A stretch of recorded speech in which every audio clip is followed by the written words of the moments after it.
సరిపోయిన ఐటమ్స్ ఇవన్నీ కూడా బాగా అందులో కలిపేసాక అప్పుడు పెనం మీద వేసి దాని మీదకి డెకరేషన్గా అన్నీ డెకరేషన్ చేయాలన్నమాట. ఎలా ఉంది చూడండి, ఇలా తయారు చేశాను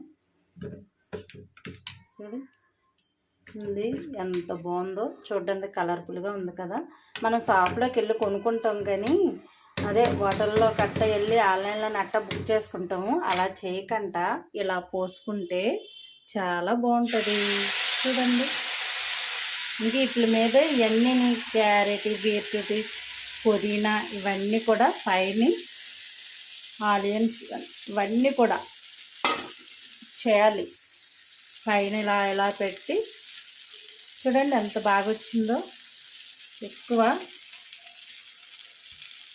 ఇందులో క్యారెట్ ముక్కలు, బీట్రూట్ ముక్కలు ఇవన్నీ కూడా పైన వేస్తూ ఉండాలన్నమాట.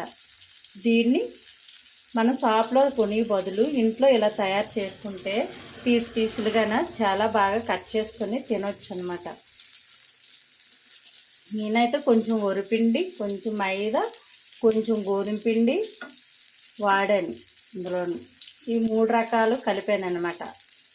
కొంచెం రవ్వ కూడా వేయాలి, గోధుమ రవ్వ, లేదంటే పీసులు సాగినట్టుగా వస్తాయి అన్నమాట. చూడండి అది కొంచెం ఉడికాక అప్పుడు ఇవన్నీ పైన అలాగా డెకరేషన్కి ఇలా ఇలా ఇలా ఇలా పెట్టాలి ముక్కలన్నీ. ఇవన్నీ చేస్తాను ఇప్పుడు, ఓకేనా. చూడండి గ్రీన్ పీస్ ఇవన్నీ కూడా వేయాలి. వేస్తే మనకి చూడడానికి కలర్ఫుల్గా ఉంటాయి అన్నమాట. ఓకే ఫ్రెండ్, నచ్చితే మంచి లైక్, కామెంట్